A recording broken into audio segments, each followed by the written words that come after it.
দেখতেছি সোশ্যাল মিডিয়াতে ঝড় উঠেছে, জবাইদুল কাদের মারা গেছে, আর বেঁচে নাই। বিভিন্ন টেলিভিশনে খবর জবাইদুল কাদেরের অবস্থা সংকটপূর্ণ। আর সোশ্যাল মিডিয়াতে ছেলে পেলে কাকের ছবি ছাড়িয়ে দিয়ে বলতেছে কাউয়া মারা গেছে। মানে ওবায়দুল কাদেরের ছবি না দিয়ে কাকের ছবিতে প্রচার করতেছে যে কাউয়া মারা গেছে। কাউয়া মানে কে? ওবায়দুল কাদের। এই সমস্ত কথা আমি কেন বললাম ভালো করে বোঝেন। কোন মানুষের ব্যাপারে এমন মন্তব্য আমি করতে চাই না, ইসলামও সমর্থন করে না। তবে আরবিতে একটা প্রবাদ বাক্য আছে, কামা তাদিনু তুদান, যেমন কর্ম তেমন ফল। তার কারণে ওবায়দুল কাদের মুখ ভিজলাইয়া এমন ধরনের বক্তব্য দিত যার কারণে মানুষের জাতির মনকে অতিষ্ঠ করে তুলেছিল। তারা বলেছিল খেলা হবে, কিন্তু এমন খেলা শুরু হলো, ছাত্র জনতা রাজপথে নামলো, আর পাকা খেলোয়াড়দের খুঁজে পাওয়া গেল না। কথা বলে না কেন? আমি জানি না ওবায়দুল কাদের মারা গেছে কিনা, তবে আল্লাহ তাদের এমন লাঞ্ছিত করলো, ওরা এমন দেশত পালিয়ে গেল ভাই, মরে গেলে জানাজা করারও সুযোগ নেই। কথা কর না গা? শেখ হাসিনা যেখানে আছে, ওবায়দুল কাদের যেখানে আছে, চতুর্দিকে কোনো মুসলমান আছে? ওগুলো সব হলো দাদা বাবু হিন্দু। তাহলে বোঝা যাচ্ছে এমন জায়গায় আছে ভালো জানাজা পর্যন্ত তাদের কপালে নাই। এদের শোষণের তুলে পোড়া সারা বুদ্ধি নেই। এ কথা কর না গা? অথচ যেই খালেদা জিয়াকে এত অপমান করার চেষ্টা করলো, ওই খালেদা জিয়া মারা গেল, তাম দেশের মানুষ তার জন্য দোয়া করলো, তার সম্মানকে বৃদ্ধি করে দিল কে? আল্লাহর কোরআন বলেন ওয়ামাকারু ওয়ামাকারাল্লাহ আল্লাহু খায়রুল মাকিরিন। তারাও ষড়যন্ত্র করে, আল্লাহও কৌশল অবলম্বন করে। কার কৌশল বিজয় হয়? আরো জোরে বলেন। আল্লাহ বলছেন ইয়াকিদুনা কায়দাও ওয়াকিদু কায়দা। তারাও কিছু কায়দা কৌশল করে, আল্লাহরও কিছু কায়দা কৌশল। ওরা বলেছিল দেশ ছাড়বো না, 41 সাল পর্যন্ত ক্ষমতায় থাকবো, পালাবো না, প্রয়োজনে ফখরুলের বাসায় যেয়ে উঠবো। অথচ শেষ পর্যন্ত তারা দেশ ছেড়ে পালিয়ে গেল। এগুলো কার ফয়সালা? তার মানে বোঝা যায় অহংকার হলো পতনের মূল। এতে কোনো সন্দেহ, এতে কোনো সন্দেহ। আলোচনা করেছিলাম রসুলের জীবন আদর্শ মেনে চলাকে ফরজ করেছেন কে? আরো ধরে বলেন। আমার বন্ধুগণ, মুসলমান ভাইরা গভীর মনোযোগ লক্ষ্য করুন। কোন দিকে নজর নাই, কোন দিকে তাকাতাকি নাই। আল্লাহ নবীজির জীবন আদর্শ মানাকে কেন ফরজ করলেন? আমি পুরো কোরআনটা গবেষণা করে দেখেছি। আল্লাহ নবীজির সিরাত আদর্শ মানা ফরজ করে দিলেন, এর পেছনে কারণ হলো 3টা। জোরে বলেন কয়টা? আরো জোরে। তার মধ্যে প্রথম নম্বর কারণটা কি? এই সম্পর্কে আমার আল্লাহ তাআলা কোরআনুল কারীমের ভেতরে কত চমৎকার করে বলেন, লাকাদ কানা লাকুম ফি রাসূলিল্লাহি উসওয়াতুন হাসানাহ। সূরা আযাব 21 নম্বর পারা 19 নম্বর পৃষ্ঠার 2 নম্বর লাইন 21 নম্বর আয়াতে কারিমা তাফসীর ইবনে কাসিরের মধ্য থেকে বলতেছি, আল্লাহ বলে হে পৃথিবীর মানুষেরা ভালো করে বোঝার চেষ্টা করো। তোমরা যদি দুনিয়াতে শান্তি পেতে চাও, আখিরাতের মধ্যে মুক্তি পেতে চাও, নবী ছাড়া অন্য কোন নেতার আদর্শ মানা যাবে। এ গভীর মনোযোগ ভালো করে বোঝার চেষ্টা করেন। ইমাম বুখারী রহমাতুল্লাহ আলাইহি এই জমিনের মধ্যে বুখারী শরীফ লেখার আগে একটা কিতাব লিখেছিলেন, যেই কিতাবের নাম হলেন আল আদাবুল মুফরাদ। ওই কিতাবের মধ্যে তিনি বর্ণনা করে বলেন, হাসরের ময়দানে আল্লাহ 6 প্রকার মানুষদেরকে বিনে হিসেবে জান্নামের মধ্যে দেবে। তার মধ্যে প্রথম নম্বর প্রকার হলো তারা যারা জমিনের ভেতরে নবীকে বাদ দিয়ে অন্য কারো আদর্শ গ্রহণ করেছে। তার মানে বোঝা গেল হে বগুড়া গাবতলীর মুসলমান, নবীকে বাদ দিয়া যদি কেউ অন্য নেতার আদর্শ গ্রহণ করে, বিনে হিসেবে তাদেরকে যেতে হবে কোথায়? আরো জোরে বলেন। এখন আপনাদের জিজ্ঞাসা করি, বলেন তো এই গাবতলী বগুড়া এলাকার ভেতরে নবীকে বাদ দিয়ে অন্য নেতার আদর্শ গ্রহণ করেছে এইরকম লোক 2-4 জন আছে না নাই? এই গাবতলী সুকনপুকুর এলাকাতে আছে না নাই? কেউ বা বাবার আদর্শ গ্রহণ করেছে, বাবাকে চেনা যায়? কথা কয় না। আরে বঙ্গবন্ধু জাতির ভিতে কেউ বা বাবার আদর্শ গ্রহণ করেছে, কেউ বা স্বামীর আদর্শ গ্রহণ করেছে, কেউ বা ইরশাদ চাচার আদর্শ গ্রহণ করেছে, কেউ বা কার্ল মার্কসের আদর্শ গ্রহণ করেছে, কেউ বা লেনিনের আদর্শ গ্রহণ করেছে, কেউ বা পুতিনের আদর্শ গ্রহণ করেছে। এই গাবতলীর মুসলমান চিৎকার করে জোরে জোরে বলেন তো দেখি, নবীজিকে বাদ দিয়ে এই দুনিয়ার ভেতরে বাবা চাচা খালুর যদি কেউ আদর্শ গ্রহণ করে, বিনে হিসেবে তাদেরকে যেতে হবে কোথায়? উপায় নাই রে, উপায় নাই রে মানুষ, উপায় নাই। নবী বিনে জান্নাত পাওয়ার উপায় নাই। বললে কি কষ্ট হবে? সবাই একটু রসুলের প্রতি মহব্বত নিয়ে বলেন, উপায় নাই রে, উপায় নাই রে মানুষ, উপায় নাই। নবী বিনে জান্নাত পাওয়ার। এ বগুড়া গাবতলী মুসলমান গভীর মনোযোগ লক্ষ্য করুন। আমি কোন নবীর আদর্শ গ্রহণ করার জন্য বললাম? যেই নবী হাদিসের মধ্যে কত চমৎকার করে বলেন, মান তাশাব্বাহা বিকওম ফাহুয়া মিনহুম। আমার নবী হাদিসের মধ্যে বলেন, যার সঙ্গে যার মহব্বত। আবার মাস্টারি করতেছেন কে? না না, মাইক তো ঠিকই চলতেছিল, হাত দিছিলেন না। এ গভীর মনোযোগ ভালো করে বোঝার চেষ্টা করেন।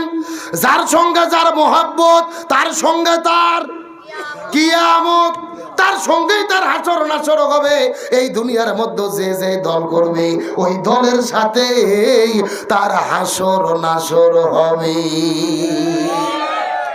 তার মানে আওয়ামী লীগের হাসর হবে আওয়ামী লীগের সাথে, বিএনপির হাসর হবে বিএনপির সাথে, চরমোনাই পীরের মুরিদদের হবে চরমোনাই পীরের সাথে হাসর হবে। আর যারা জামাত ইসলাম করে, এদের হাসর নাসর হবে জামাত ইসলামের সাথে। এখন হয়তো বলবেন, হুজুর আপনি দলিল দেন, দলিল ছাড়া কথা বলা যাবে না। দলিল আল্লাহর কোরআন, সূরাটির নাম হলো সূরা বনী ইসরাইল, আয়াত নম্বর হলো ৭১। আল্লাহ তাআলা কত চমৎকার করে বলেন, ইয়াউমা নাদু কুল্লা উনাসিম বিইমামিহিম। আল্লাহ বলে, পৃথিবীর মানুষেরা ভালো করে বোঝার চেষ্টা করো, ওই হাসরের ময়দানে কোনো মানুষ কিন্তু একা থাকবে না, প্রত্যেকটা মানুষের সামনে থাকবে তার নেতা। জোরে বলেন, সামনে থাকবে কে? হাসরের ময়দানে কিন্তু আপনি একা থাকবেন না, আমিও একা থাকবো না, এই সমস্ত মুরব্বীগুলোও কিন্তু একা থাকবে না, প্রত্যেকটা মানুষের সামনে থাকবে তার নেতা। এ ভাই, কে রে ভাই, পেশাব লাগবে বুড়ো মানুষের, এই যুবক ছেলের কিসের অত পেশা? 30 মিনিট যদি পেশাবে আটকাবেন না পারে, কিসের পুরুষ রে? ডায়াবেটিস হবে, আর বাড়ির বউ থাকলে আরো বিপদ। এ ভাই, মিনিট 30 আটকে রাখা যাবে না, চাপ দিয়ে বসে থাকেন। প্রয়োজনে আল্লাহ কোনো রোগ থাকলে কোরআনের ওসিলাই ভালো করে দিতে পারে। আলোচনা চলছে চলছে, তবে ওটাউটি করা যাবে। এ মুসলমান ভাইরা গভীর মনোযোগ লক্ষ্য করে বোঝার চেষ্টা করেন। আল্লাহর কোরআন বলতেছে, ইয়াউমা নাদু কুল্লা উনাসিম বিইমামিহিম। হাসরের ময়দানে কোনো মানুষ একা থাকবে না, প্রত্যেকটা মানুষের সামনে থাকবে কি? আরো জোরে বলেন। আল্লাহর আয়াতটা ভালো করে বোঝার চেষ্টা করবেন, ব্যাখ্যা দিয়ে বলতেছি। তার মানে গত 54 বছর ধরে এই বাংলাদেশে আওয়ামী লীগ নামক দল যারা করেছে, হাসরের ময়দানে দেখা যাবে তাদের সামনে প্রথম দাঁড়িয়ে যাবে বঙ্গবন্ধু শেখ মুজিবুর রহমান, তারপরে দাঁড়িয়ে যাবে 16 বছরের স্বৈরাচার কাঁঠাল রানী হাসিনা। এ জোরে বলেন। এরপরে ওবায়দুল কাদের, তারপরে অন্যান্য নেতা কর্মী। এই দেশের মধ্যে বিএনপি নামক দল যারা করে, হাসরের ময়দানে দেখা যাবে তাদের সামনে প্রথম দাঁড়িয়ে যাবে শহীদ প্রেসিডেন্ট জিয়াউর রহমান, তারপরে ম্যাডাম খালেদা জিয়া, তারেক জিয়া, মির্জা ফখরুল ইসলাম আলমগীর, তারপরে অন্যান্য নেতা কর্মীরা। এই দেশের মধ্যে চরমোনাই পীরের যারা মুরিদ হয়েছে, হাসরের ময়দানে দেখা যাবে তাদের সামনে প্রথম দাঁড়িয়ে যাবে মরহুম পীর সাহেব হুজুর, তারপরে মুফতি ফয়জুল করিম, মুফতি রিজাউল করিম, তারপরে অন্যান্য নেতা কর্মী। এই দেশের ভেতরে যারা জামাত ইসলাম নামক দল করে হাসরের ময়দানে দেখা যাবে তাদের সামনে প্রথম দাঁড়িয়ে যাবে এই দলের প্রতিষ্ঠাতা আল্লামা সৈয়দ আবুল আলা মওদুদী রাহিমাহুল্লাহ, তারপরে মাওলানা মতিউর রহমান নিজামী, অধ্যাপক গোলাম আযম, তারপরে দাঁড়িয়ে যাবে কোরআনের পাখি শহীদ আল্লামা দিলওয়ার হোসাইন সাইদি, এরপরে আমির জামাত ডাক্তার শফিকুর রহমান, তারপরে অন্যান্য নেতা, তারপরে কর্মী। আল্লাহর আয়াতটা ভালো করে বোঝার চেষ্টা করবেন। ওই হাসরের ময়দানে কেউ কিন্তু একা থাকবে না, প্রত্যেকটা মানুষের সামনে থাকবে তার নেতা। এখন এই আয়াতটা নিজের জীবনের সাথে মিল করার চেষ্টা করেন।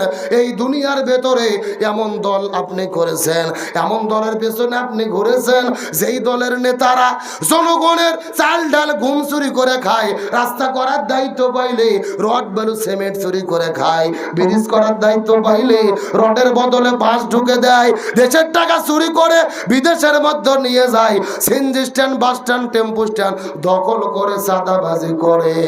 এমন দল যদি করে থাকেন, আল্লাহর কোরআন বলতেছে, তাহলে আপনারা ধরা খাইয়ে বসে আছেন।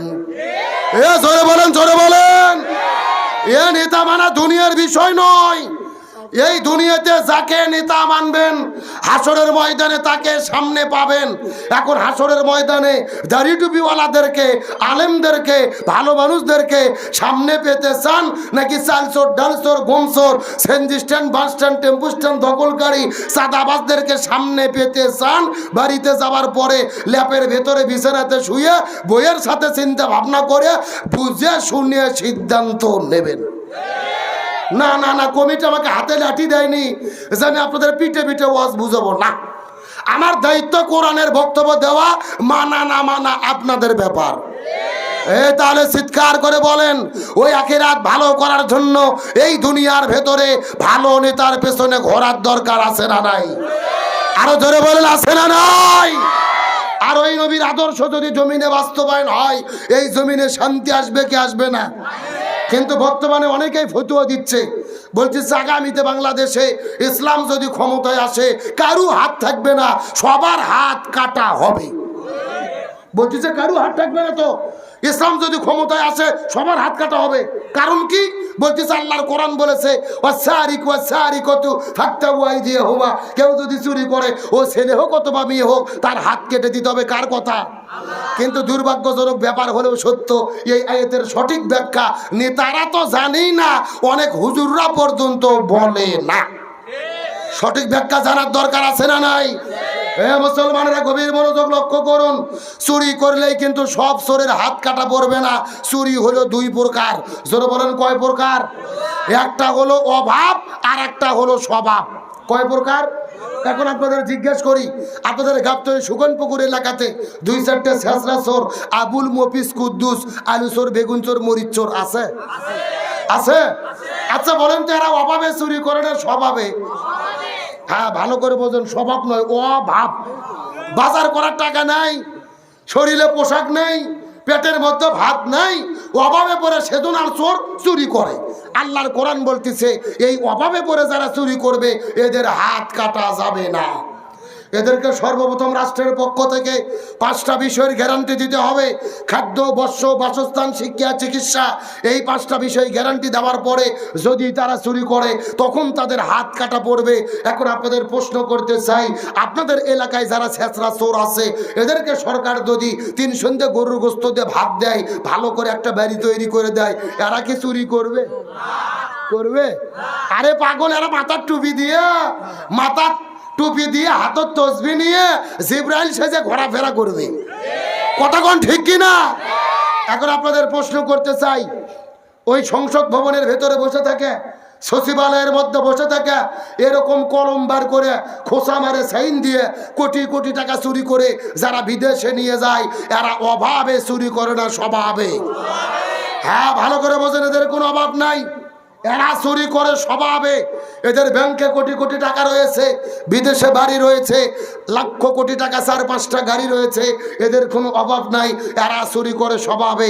আর আল্লাহর কোরআন বলতেছে, এই স্বভাবে পড়ে যারা চুরি করবে সর্বপ্রথম এদেরকে হাত কাটতে হবে।